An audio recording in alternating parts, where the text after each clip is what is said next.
오늘 말씀은 예수님이 체포당하시는 이야기죠. 오늘 우리가 말씀을 읽으면서 내용들을 여러분들이 다 이해하셨으리라 믿습니다. 예수님이 늘 제자들과 함께 다니고 특별히 유대 유월절을 맞아서 마지막으로 이제 예루살렘에 올라오셨습니다. 이미 종교 지도자들은 예수님을 붙잡아다가 체포령을 내렸습니다. 그래서 예수님께서 그것을 아심에도 불구하고 이제 유월절 직전 하루 전날 밤에 제자들과 모여서 유월절 만찬을 하는 자리에서 너희들 중에 누군가가 한 사람이 나를 팔 것이다. 누굽니까? 내가 지금 빵을 찍어다가 주는 그 사람이다. 그러면서 가룟 유다에게 빵을 찍어주었어요. 가룟 유다가 그 빵을 받고 나갔습니다. 그리고 제자들이 이제 다 유월절 만찬을 하고 예루살렘 그 건너편 조그마한 동산 감람산, 감람나무가 많은 감람산 동산 겟세마네 동산 그 언덕에서 예수님 제자들과 함께 기도하죠. 밤새껏 고통 가운데 너무 괴로워서 주님 이 잔을 내게서 옮겨주세요. 그러나 내 뜻대로 마시고 아버지의 뜻대로 해주세요. 라고 기도하죠.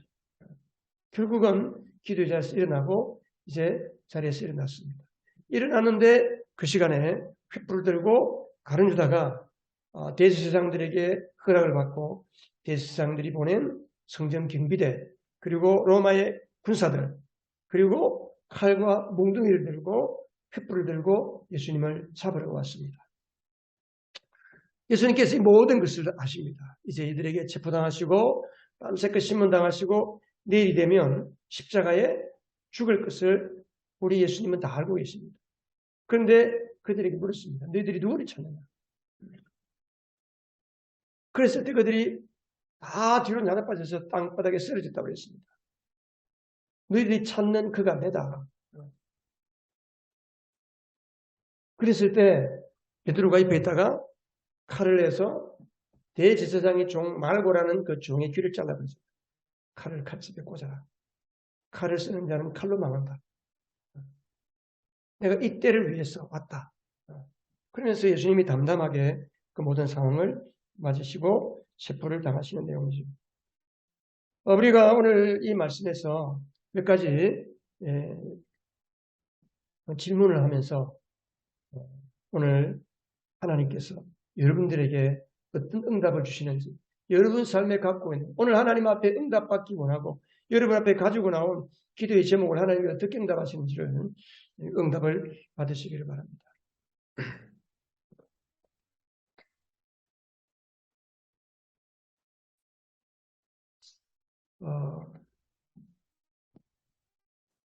가룟 유다는 왜 예수님을 배신했을까요? 왜 우리는 가끔이 아니죠. 자주 늘상 하나님의 말씀들을 알지만 하나님의 말씀을 떠나서 살까요? 하나님이 싫어하는 줄 알면서 왜 하나님이 싫어하는 일을 골라서 하는 것 같을까요? 왜 그럴까요?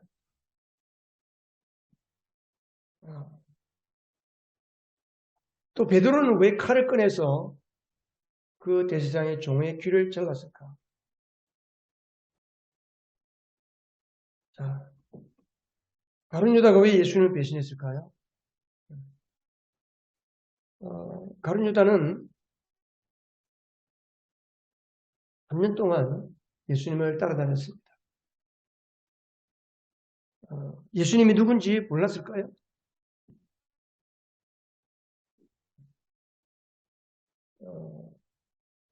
예수님이 12제자들을 부르시고 그냥 가끔 가다가 우리처럼 일주일에 한 번씩 만나서 말씀 전하지 않았습니다.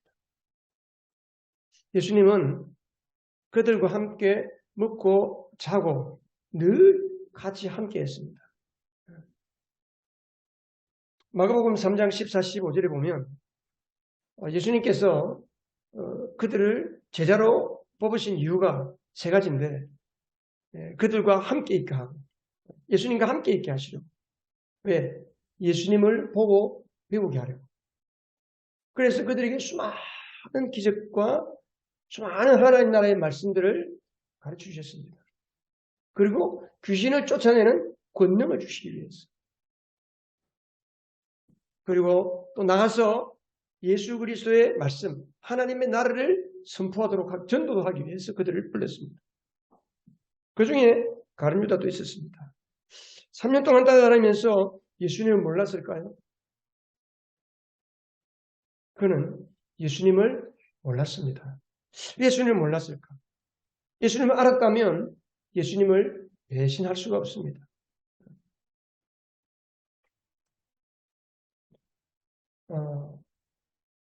왜 가룟 유다는 3년 동안 그렇게 많은 설교를 듣고 말씀을 듣고 죽은 사람을 살리고 물을 포도주로 바꾸는 표적들을 보고 폭풍우를 잠잠케 하고 귀신을 내어 쫓고 눈먼 자를 고치고 많은 표적을 봤습니다. 그런데 왜 가룟 유다는 예수님을 몰랐을까요? 여러분들은 예수님 알고 계세요? 여러분들 삶에 내가 하나님을 아는 증거가 뭐죠? 하나님을 내 삶에서 하나님을 알기 때문에 내 삶에 나타나는 증거들, 증상들이 뭐가 있습니까? 하나님을 모를 때 살아가는 거하고 하나님을 알면서 살아가는 거하고 어떤 변화가 있습니까? 가룟 유다는 하나님을 몰랐습니다. 예수님을 몰랐습니다. 왜 몰랐을까? 자기 목적을 위해서 예수를 따랐기 때문에 그랬습니다. 가룟 유다의 목적은 이분은 우리 이스라엘 나라를 해방시켜 주실 분이다. 이 정도의 능력과 권세가 있고 이 정도의 그 놀라운 사람들을 휘어잡고 군중들을 모을 수 있는 그런 능력이 있는 분은 우리나라의 위대한 다윗 임금 후대에 하나님의 나라를 이 땅에 하나님의 나라를 이루는 메시아의 틀림이었다. 이분은 우리나라를 해방시킬 분이다. 가룟 유다는 예수님을 따를 때에 정치적인 독립을 위해서 예수님을 따랐습니다. 그런데 예수님이 가면 갈수록 죽으신다 그러고 그리고 몇 시간 전에는 예수님이 이제 내가 아버지께로 간다 그러고 도무지 알아들을 수 있는 말을 하니까 내가 잘못 따랐구나.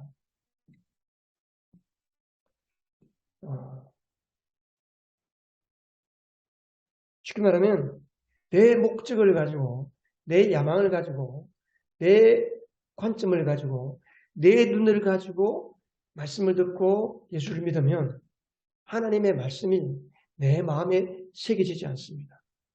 하나님의 말씀을 취사 선택합니다. 내가 원하는 말씀, 내가 좋아하는 것, 내가 그럴 것이라고 생각될 수 있는 것, 내가 수용하는 것만 마음에 받아 새깁니다. 그러니까 그 예수님의 그 복된 말씀들이 가룟 유다의 마음에 다 새겨지지 않았습니다. 그냥 그러려니 하고 다 지나갔습니다. 예수님이 말씀하신 그 길가 같은 밭, 씨 뿌리는 비유에서 예수님이 4가지 밭을 이야기했잖아요. 그 중에 길가와 같은 농부가 씨를 뿌리는데 씨가 길바닥에 떨어졌다.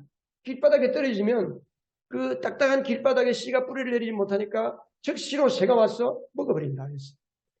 가룟 유다는 늘 하나님의 말씀을, 예수님의 말씀을 그런 식으로 들은 것 같아요.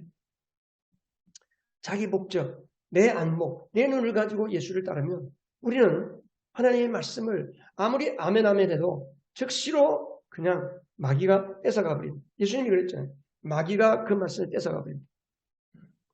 어떤 사람은 말씀을 들어도 이렇게 놀라운 하나님의 축복의 말씀을 날려버립니다. 얼마나 안타까운지. 하나님이 그 가룟 유다를 보실 때 얼마나 안타까웠겠어요. 얼마나 불쌍했겠어요. 그 12제자, 예수님께서 그 제자들을 12제자들을 보면서 뭐라고 하냐면 너희들은 앞으로 장차 내 나라가 임할 때 하나님의 보좌 좌우편에 그 장차 올 나라를 심판하는 하나님 보좌 우편에 24장로가 있는데 구약의 12지파의 그 지도자들, 수령들, 12지파의 족장, 신약의 12제자들이 하나님 예수님의 보좌 우편에, 하나님 보좌 우편에서 이 세상을 심판하는 하나님 나라의 장로들이에요. 근데 그 놀라운 복을 빼앗겨 버렸습니다. 참 하나님의 말씀을 들어도 우리가 정말 아멘, 아멘, 정말 그렇습니다라고 말씀을 받지 못하면 말씀을 잃어버리는 것이 아니고 하나님의 복을 날려버리는 겁니다. 하나님의 복을. 그래서 마귀는 항상 말씀을 드릴 때에 우리로 하여금 생각을 혼미하게 하고 말씀을 드릴 때 여러분 마귀라고 그래서 뿔 달고 와가지고 우리를 막 괴롭히고 이런 게 아니에요. 말씀을 드릴 때 잡념을 갖다 줍니다. 예배를 드릴 때 늘 조는 사람들이 있어요. 이건 좀 생각해 봐야 돼요. 늘 어쩌다가 피곤해서 조는 게 아니고 늘 예배만 되면 조는 사람. 예전에 제가 청년 때 이제 서울에서 신앙생활할 때 같이 성가대에 앉은 분 중에 찬양도 잘하고 성가대 딱 마치고 이제 목사님 설교만 시작되면 딱 팔짱을 끼고 딱 고개 숙여 딱 설교 딱 마치면 고개 딱 들어요. 계속 조는 거예요. 그냥. 계속 조어요. 처음에는 무슨 야간 근무를 하고 조나를 했어요. 계속 그러더라고요. 여러분 계속해서 내가 습관 예배를 드리는데 계속해서 잡생각이 들어온다. 계속해서 졸린다. 계속해서 핸드폰을 만진다. 안 그래야지 그러면서도 계속 그런다. 그러면 그것은 영적인 일이에요. 영적인. 하나님께 기도해야 돼요. 내가 물리쳐야 돼요. 예수의 이름으로 물리쳐야 돼요. 왜? 하나님의 복을 받을 수 있는 그 시간을 놓쳐버리는 거예요. 복이 날아가는 거예요. 복이. 단순하게 예배를 못 드린다, 말씀을 못 드렸다 그게 아니에요. 하늘문을 여시고 예배는 하늘문을 여시고 하나님의 복을 주시는 시간인데 하늘문을 열고 복을 주시는데 나는 돌아앉아 있는 거예요. 그릇을 엎어놓고 있는 거예요. 그릇을 이렇게 엎어놓고. 그릇을 엎어놓고 이렇게. 엎어놓고 물 들어가요? 안 들어가지. 오늘 이 예화하라고 컵에 물이 없었네. 하나님이 다 예배하셨습니다. 할렐루야.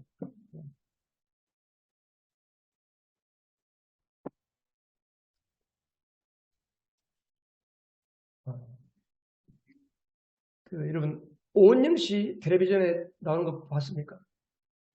요즘 하도 인기가 돼서 오은영 씨. 오은영 씨가 상담하는데 얼마 받는 줄 아세요? 오은영 씨는 상담하는데 10분에 9만 원 받아요. 1시간 60분이면 54만 원을 받아요. 엄청나죠, 그죠? 10분 상담하는데 9만 원을 받는 거예요.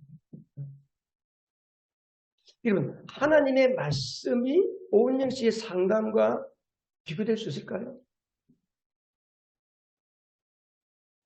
여러분, 설교, 하나님의 말씀, 설교는 물론 사람이 전하는 이야기지만 하나님의 말씀이 선포되는 시간은 과연 오은영 씨의 상담에 비유할 수 있을까? 목사의 목소리를 통해 나가지만 우리의 상담자는 성령님이세요. 요한복음 14장에 보면 성령님을 파라클레토스, 영어로 말하면 카운슬러로서 카운슬러. 목사는 아라고 설교하는데 성령님은 여러분들 귀에 으라고 들리게 하시고 목사는 가라고 그랬는데 여러분 성령께서 여러분 마음속에 앉으라라고 말씀하실 수가 있어요.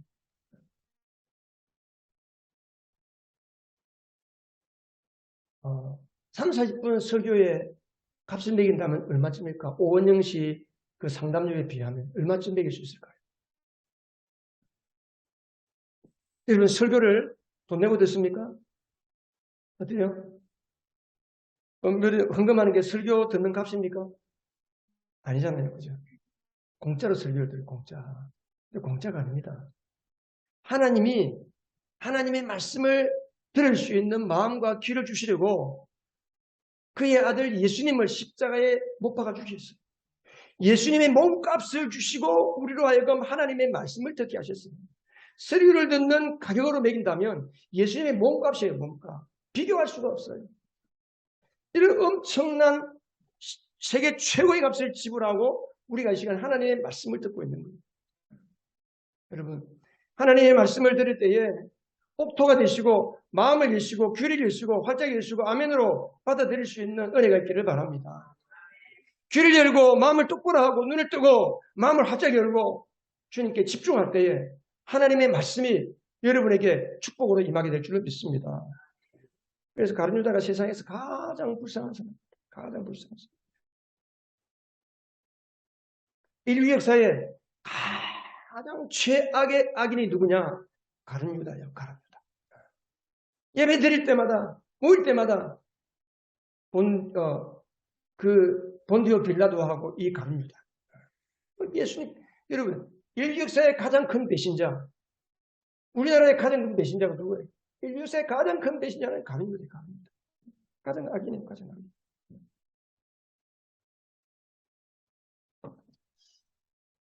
세상에 성경에 보면 누가 악인이고 누가 의인이냐. 선인이라고 그러지 않고 악인의 반대는 선한 사람이고 의인이라고 씁니다. 자, 시편 1편 1절 2절 같이 한번 읽어보겠습니다. 복 있는 사람은 악인의 길을 따르지 아니하며 죄인의 길에 서지 아니하며 오만한 자의 자리에 앉지 아니하며 오로지 주님의 율법을 즐거워하며 밤낮으로 율법을 묵상하는 사람이다. 그는 시냇가에 심은 나무가 적달아 열매를 맺으며 그 잎사귀가 무성하며 그는 하는 일마다 잘 될 것이다. 시편 1편을 배우고 시편 1편은 여러분 다 외우세요. 시편 1편 같은 경우 너무 중요한 말씀이에요. 다 외우세요. 왜 아멘이 없었어요? 추석이 지나고 오면 다들 이상해진다고 해서 시편 1편 다 외웠어요? 한번 외워보세요. 외웠어요. 시편을 외우고 그 다음에 시편 23편도 외우고 계속 외우세요. 잠자리 들 때 잠 안 오면은 시편을 1편을 읽으세요. 외우세요. 길가 다니면서 차 타고 가면서 딴 거 보지 마. 성경책 보면서. 야, 여기 보니까 복 있는 사람은 주님의 율법을 즐거워하며 밤낮으로 율법을 묵상하는 사람이다. 다시 말하면 하나님의 율법이 말씀의 말씀. 밤낮으로 말씀을 묵상한다. 말씀을 즐거워했어. 말씀을 즐거워했어. 그런데 악인은 뭐냐? 복 없는 사람 뭐예요? 악인의 꾀를 따르며 죄인의 길에 서며 오만한 자리에 앉는다 그랬어요. 악인은 죽정이에요. 죽정. 바람에 흩날리는 죽정이와 같다. 의인의 회중에 의인의 몸에 들지를 못한다 그랬어요. 가룟 유다가 불쌍하게 그런 사람이 됐어요. 불쌍하게. 여러분, 사람들이 하나님을 모르고 살면 이렇게 사는 거예요. 하나님을 모르고 사는 사람들은 세상에 속고 자기 자신에게 속고 마귀에게 속고 늘 속고 사는 거예요. 속고 사는 거예요. 그래서 한평생을 돌아보면 후회만 하는 거예요. 후회만. 똑똑한 것 같은데 늘 속고 살아.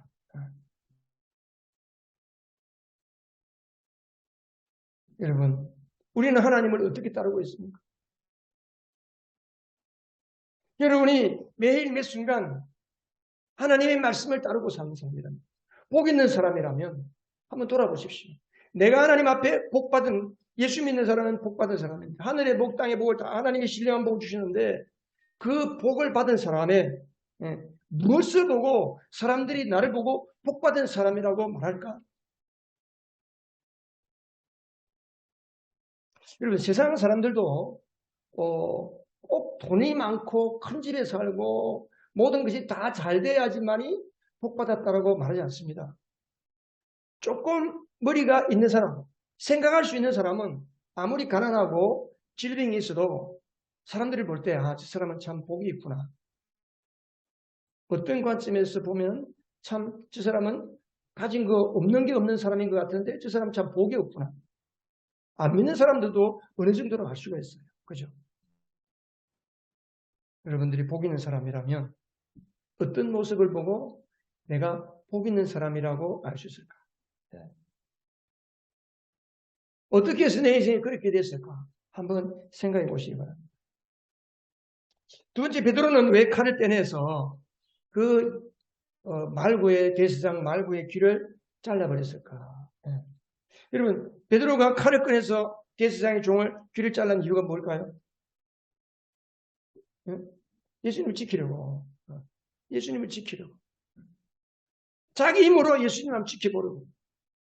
참, 하나님 오실 때 어땠을까요? 우리가 하나님을 지킬 수 있습니까? 내 힘으로, 내 재주로 우리가 무슨 재주로 하나님을 지킨단 말이에요. 참 어리석잖아요. 그죠? 예수님께서 마태복음 26장에 가면 똑같은 이 이야기에서 예수님이 그런 이야기 했어요. 너희는 내가 아버지께 당장에 12군단도 더 되는 그 이상의 천사들을 내 곁에 세워주시기를 하나님 앞에 청할 수가 없다고 생각하느냐? 내가 하나님 앞에 요청만 하면 12군단도 더 되는 어마어마한 천군 천사들을 동원해서 나를 잡으러 이 사람들을 다 없앨 수 있다. 주님이 그렇게 말씀하셨어요. 하늘과 땅의 권세를 가지신 예수님이 왜 그렇게 못하겠습니까? 베드로도 주님을 모르는 거예요. 그렇게 앞장서서 내가 예수님을 떠나지 않겠습니다. 죽을지언정 예수님을 떠나지 않겠습니다 했는데 정작은 물론 자기가 한 말 때문에 내가 죽을지라도 주님을 떠나지 않겠습니다. 아마 그 말 때문에 칼을 들고 종의 귀를 잘랐는지는 모르겠어요.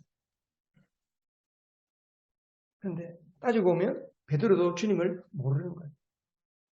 주님이 십자가를 지시한다는 것을 모르는 거지. 이 땅에 메시아로 오신 예수님께서 십자가에 죽으심을 우리의 죄를 깨끗하게 하시고 다시 부활하셔서 우리 영원한 생명을 주시는 분이라는 것을 모르기 때문에 그는 칼을 빼들고 예수님을 지키려고 하고 12제자들을 수제자로서 대표로서 제자들을 지키려고 한 거예요. 얼마나 마음이 가상합니까?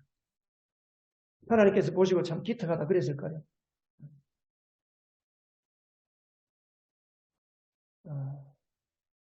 예수님을 모르면 우리가 예수를 믿어도 이런 식으로 합니다. 내 힘으로 교회를 부흥시키는 줄로 알고 내 노력으로 무언가를 할 수 있는 것처럼 생각합니다. 근데 나중에 베드로가 성령 받고 나니까 사람이 싹 바뀌었어요. 베드로가 성령 받고 나니까 사도행전 4장에 가면 그 베드로와 요한이 종교 지도자들에게 붙잡혀서 죽음의 위협을 당하고 교회를 없애려고 하는 그 위협 앞에서 그들이 나서서 교회를 지키려고 했습니까? 그들은 하나님 앞에 기도하는 거예요. 그리고 교회를 지키는 것은 하나님이 지킵니다.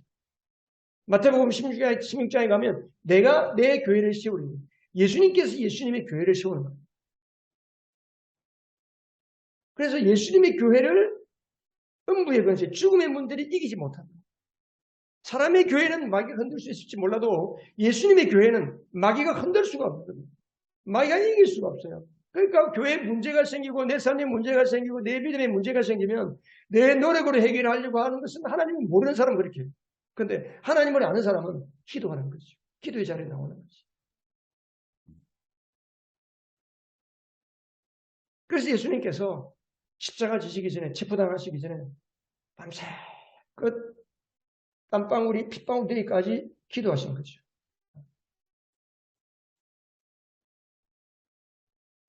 여러분, 기도는 내가 앞서는 것이 아니고 하나님을 앞세우는 겁니다.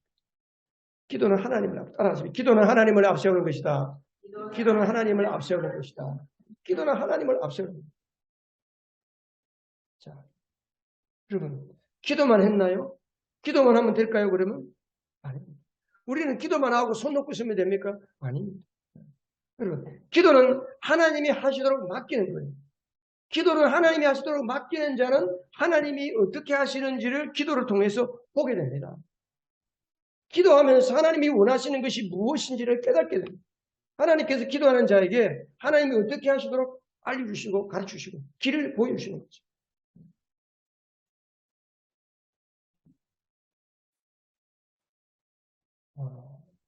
여러분, 우리는 내 목숨 내가 지킬 수 있습니까? 못 지키잖아요. 이번에 태풍 만나가지고 돌아가신 분들은 얼마나 안타깝겠습니까? 너라도 먼저 살아라고 애를 내보냈는데 걔는 죽고 엄마만 살았습니다. 내 목숨을 내가 지킬 수 있는 거라면 우리가 무슨 걱정이 있겠어요? 근데 사람의 목숨은 주인이 내가 내 목숨의 주인이 아닙니다. 우리가 그걸 알아요. 그래서 여러분의 마음을 여러분이 지킬 수 있습니까? 여러분 마음도 우리가 지킬 수가 없어요. 그죠? 내가 왜 그랬지? 내가 정신이 나갔네. 왜 그랬지? 여러분 그럴 때 얼마나 많습니까? 그러니까 내가 나를 지키고 내가 나의 삶을 지탱하려고 하는 것 전혀 어리석은 게 없는 거예요. 하나님을 아는 사람은 하나님께 부탁합니다. 하나님께 의탁하는 거예요. 하나님, 내 마음을 지켜주세요. 내 자녀를 지켜주세요. 내 사업을 지켜주세요. 하나님, 우리나라를 지켜주세요. 기도하는 거죠. 기도할 때에 기도해야 주님을 따라갈 수 있고 기도하는 사람이라야 하나님께 순종할 수 있습니다. 누가 순종할 수 있어요? 기도를 통해 하나님의 능력을 경험하는 사람은 기도해야 성령 받고 기도해야 순종하며 주님을 따라갈 수 있습니다. 바울이 네로 황제에게 붙잡혀서 이제 목배임을 당할 위기에 처했습니다. 이제 곧 바울이 죽게 되었습니다. 그 바울이 죽기 직전에 쓴 편지가 디모데후서입니다. 디모데후서 1장 12절에서 바울이 뭐라고 이야기했습니까? 바울이 보면 그러므로 나는 이런 고난을 당하면서 부끄러워하지 않습니다. 나는 내가 믿어온 분을 잘 알고 있고 내가 믿어온 분이 누구세요? 예수님이지. 나의 주님 예수님, 나의 하나님. 예수님 내가 잘 알고 있고 또 내가 맡은 것을 복음 전하고 전도하는 그 일을 그분이 끝날까지 지켜주실 줄을 확신하고 있습니다. 개혁성경, 예전성경에 보면 내가 믿는 자를 내가 알고 또한 내가 의탁한 것을 내가 해야 할 그 모든 일을 내가 하나님께 맡긴 것을 그날까지 그가 하나님께서 능히 지키실 줄을 확신합니다. 바울이 그렇게 고백했습니다. 여러분의 삶을 하나님께 의탁하시고 하나님이 지켜주시는 복된 은혜가 있기를 바랍니다. 하나님을 아는 자는 주님께 맡깁니다. 주님께 맡기면 주님이 여러분들을 지켜주실 것입니다. 주님이 우리를 이끌어 주십니다. 하나님을 아는 자는 하나님께 기도하게 되고 하나님의 은혜를 받은 자는 순종하게 되고 하나님의 은혜에 순종한 자는 은혜를 받고 경험한 자는 하나님을 또 간청하고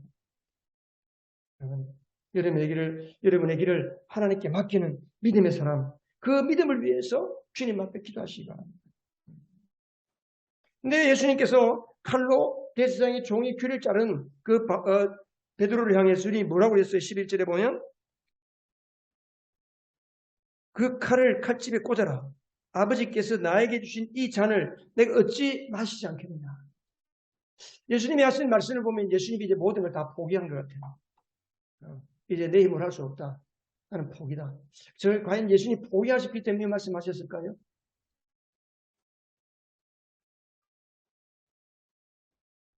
자, 예수님의 모습을 한번 보십시다. 예수님은 당당하세요. 당당하세요. 너희들이 누굴 찾느냐? 몰라서 묻습니까, 예수님이? 사절에 보면 예수께서는 자기에게 닥쳐올 일을 모두 아시고 앞으로 나서서 그들에게 물으셨다. 너희들 누구를 찾느냐? 그리고 또 누구를 찾느냐? 그러면서 내가 그다. 내가 그 사람이다. 그러니까 여러분 지금 예수님을 잡으러 온 사람들이 얼마나 지금 쫄고 있는 줄 아세요? 왜 쫄겠어요? 가룟 유다가 얼마나 두려워 떨고 있는 줄 아세요? 왜 두려워 떨까요? 예수님은 죽은 자도 살리잖아요. 하늘과 땅의 모든 권세를 가진 자잖아요. 예수님의 말씀 한마디로 풍랑이 잔잔해지는 분이잖아요. 그러니까 왜 가룟 유다가 그냥 잡으러 오면 되지. 아무런 무장도 하지 않고 늘 예수님이 다니셨는데 그냥 붙잡으면 되지. 그냥 군인들을 동원해가지고 무기를 동원해가지고 맞습니까? 혹시라도 예수님이 능력을 행해서 큰 일을 하면 죽지 않으려고 그리고 그들을 제압하려고 예수님을 제압하려고 그렇게 무기를 준비해 오지 않았습니까? 얼마나 하나님 보시면 어리석은 그러니까 누굴 찾느냐? 내가 그 사람이다 하는 말을 듣는 순간에 이 말은 예수님을 잡으러 온 사람들에게는 하늘의 천둥소리와 같았어요. 깜짝 놀란 거예요. 안 그래도 마음속으로 두려워하고 있는데, 여러분, 하나님을 모르면, 근본적으로 하나님을 모르면 사람은 두려워할 수밖에 없어요. 두려워하고 있는 그들에게 너희들 누구 찾느냐? 내가 그 사람이야. 라고 말하니까 그들이 뒷구름을 치면서 다 뒤로 나빠진 거예요. 그냥 은유로, 표현으로 뒤로 쓰러졌다. 그냥 표현만 이렇게 해서 아니면 실제로 쓰러지는 거예요. 실제로 쓰러지는 거예요. 가끔 이제 부흥회나 이렇게 이제 집회 같은 데 보면 기도하는데, 그죠? 기도하는데 쓰러지는 게 있어요. 뭐 그런 쓰러지는 거하고는 조금 다를 수 있겠지만, 예수님의 말씀은 워낙 권세가 능력이기 때문에, 여러분, 태풍 보세요, 태풍. 태풍에 손이 달렸어요? 발이 달렸어요?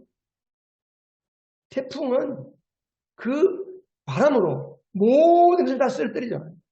그 파도가 다 육지로 밀려오고 차들이 떠내려가고, 미국의 토네이도 바람이 불면 차가 확 공중으로 끌려 올라가잖아요.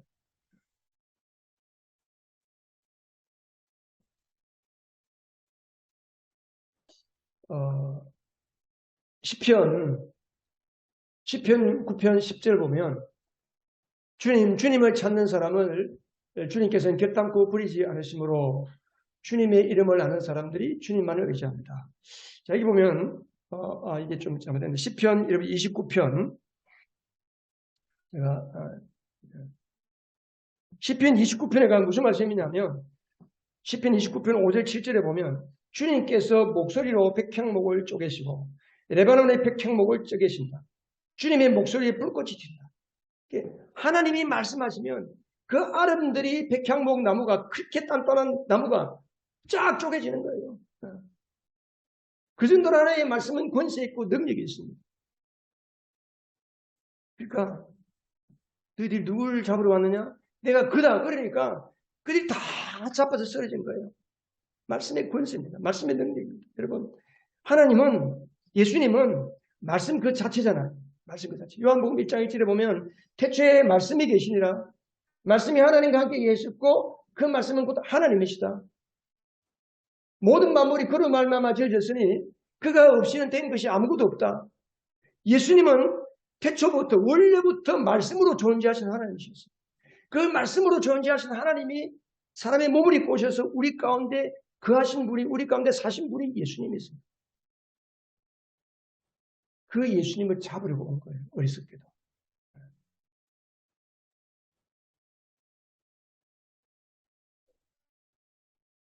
그래서 이 말씀은 순종하는 자에게는 엄청난 권세와 능력과 복이 되지만 하나님의 말씀을 거역하고 하나님의 말씀을 귀찮게 여기고 하나님의 말씀을 가볍게 여기고 하나님의 말씀을 배척하는 사람들은 쭉정이야 돼. 쭉정이 스스로가. 오늘 우리가 하나님의 말씀을 들을 때에 하나님의 말씀에 순종함으로 오늘 이 말씀이 여러분을 살리는 말씀, 치유하는 말씀, 회복의 말씀, 권능의 말씀, 아멘으로 말씀을 받는 자에게 이런 은혜가 여러분 심령에 파고들어서 여러분의 삶을 변화시키는 능력과 권세가 될 줄로 믿습니다. 하나님을 모르면 다른 유다처럼 하나님을 떠나가지만 하나님을 알면 당당합니다. 세상이 두렵지 않습니다. 시편 9편 10절에 우리 같이 한번 더 읽어볼까요? 주님을 찾는 사람을 주님께서는 결단코 버리지 않으시므로 주님의 이름을 아는 사람들이 주님만 의지합니다. 하나님의 이름을 아는 사람. 하나님의 이름이라는 것은 뭐냐면 성경에는 구약 성경에 특별히 하나님의 이름은 히브리어에는 성품, 능력, 성품, 인격 이런 단어가 없어요. 이름 속에는 그의 인격, 권세, 성품 이게 다 들어가 있는 거예요. 그러니까 하나님의 이름을 안다는 것은 하나님을 안다는 거예요. 하나님을 아는 사람들만이 주님을 의지한다는 거예요. 주님을 의지한다. 제가 지난 금요일인가 목요일인가 우리 단톡방에 히스기야 이야기를 제가 올렸죠. 말씀을 읽다가 제가 통독 노트를 이렇게 얘기를 했었는데 그날은 제가 올렸어요. 하도 은혜가 됐어요. 히스기야가 아시리아 제국이 다 유다의 모든 성을 다 점령하고 나머지 이제 예루살렘을 점령하기 위해서 진을 치고 있잖아요. 그 아시리아의 장군 사네비 보낸 장군 랍사게가 편지를 쓰고 그냥 그 히스기야한테 하나님이 너희를 구원할 거라고 속지 말라. 하나님께 속지 말라. 속지 말라. 우리가 점령한 나라들에게 신이 없어서 우리가 그 나라를 점령했나? 하나님을 속지 말라. 빨리 항복해라 그랬어요. 이사야가 그것을 성전에 갖고 들어가서 펴놓고 그 편지를 펴놓고 하나님 앞에 간절히 기도하잖아요. 기도하니까 하나님께서 밤새 18만 5천 명의 아시리아 군대를 다 싹 죽여버리고 천사를 동원해서 눈 뜨보니까 다 죽어 있는 거예요. 그리고 헛소문을 듣고 그들이 다 자기 나라로 돌아가는데 그 사내립이 자기 나라로 돌아가서는 자기 두 아들한테 죽임을 당하고 하나님이 다 그렇게 하십니다. 이런 은혜를 경험했어요. 그리고 38장에는 또 히스기야가 그런 은혜를 경험했는데 그 무렵에 병이 들었어요. 죽는 거예요. 이사야가 와서 하나님께서 왕이 이제 집안을 정리하러 갑니다. 왕의 생명이 이제 끝인 것 같습니다. 이제 정리하세요. 그러니까 히스기야가 그 이야기를 듣고 너무 슬픈 거예요. 벽을 향해 얼굴을 벽을 향하고 하나님, 내가 하나님 앞에 어떻게 살았는지 주님이 아시지 않습니까? 히스기야가 다른 왕들과 달리 그 우상을 다 없애고 그 이스라엘 곳곳에 있는 산산마다 구석구석마다 있는 우상과 귀신과 온갖 음란한 모든 것들을 다 제거하고 하나님 앞에 정말 하나님을 잘 섬긴 왕이었거든요. 히스기야가 밤새도록 흐느끼면서 하나님 앞에 기도하는 거예요. 하나님이 그 기도를 들으셨어요. 아침에 이사야를 다시 보내는 거예요. 이사야를 보내서 이사야 예언자가 뭐라고 그랬습니까? 하나님께서 당신의 기도를 들었습니다. 당신의 생명을 15년 더 연장시켜 주시기를 했습니다. 그리고 해시계가 15도 뒤로 물러가게 했어요. 그 증거를 보여줬잖아요.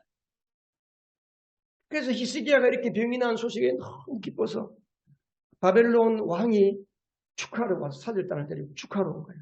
아, 히스기야 왕이 대단하십니다. 어떻게 이렇게 다시 살게 돼서 축하합니다. 히스기야가 너무 좋아가지고 들떴어.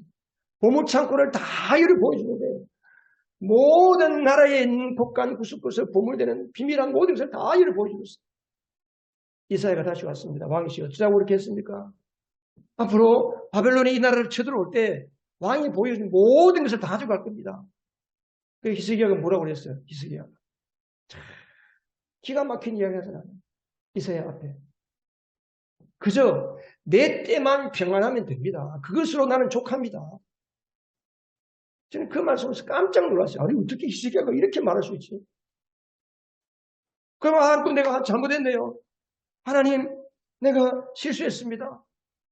용서해 주세요. 어떻게 하면 좋아요? 하나님 앞에 기도해야 되잖아요. 여러분 같으면 기도하지 않았겠어요? 근데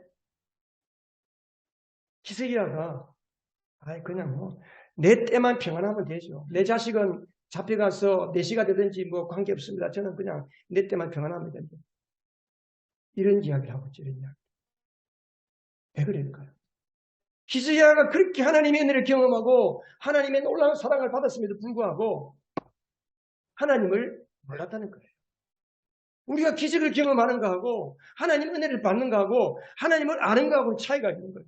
아무리 하나님의 능력으로 내가 도움을 받고 살아도 하나님을 모를 수 있어요. 가룟유다처럼. 3년 동안 예수님을 따라다닌 베드로도 주님을 몰랐잖아요. 하나님을 아는 사람은 하나님의 은혜를 구하게 되어 있어요. 어떤 일을 만나도 무슨 일을 만나도 하나님을 아는 사람은 하나님 앞에 겸손할 수밖에 없고 하나님 앞에 무릎 꿇을 수밖에 없고 하나님 앞에 기도할 수밖에 없습니다.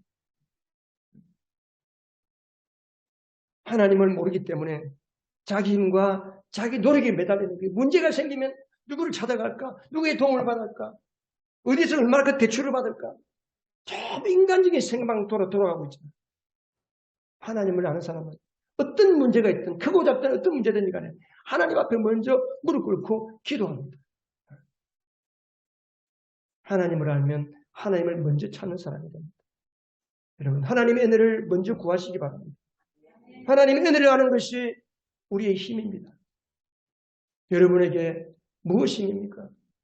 요한복음 17장 3절에 보면 영원한 생명은 오직 한 분이신 참 하나님을 알고 또 아버지를 보내신 예수 그리스도를 어떻게 하는 것이다? 아는 것이다. 아는 것이다.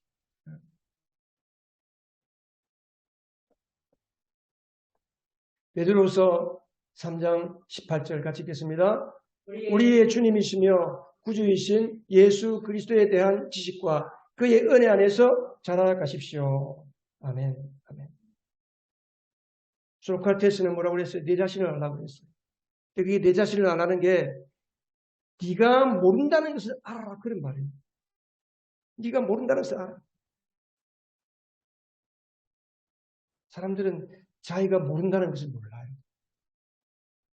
내가 모른다는 것을 아는 사람은 하나님 앞에 굴복합니다.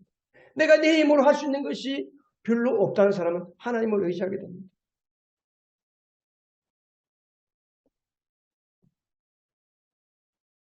무엇이 여러분의 힘입니까?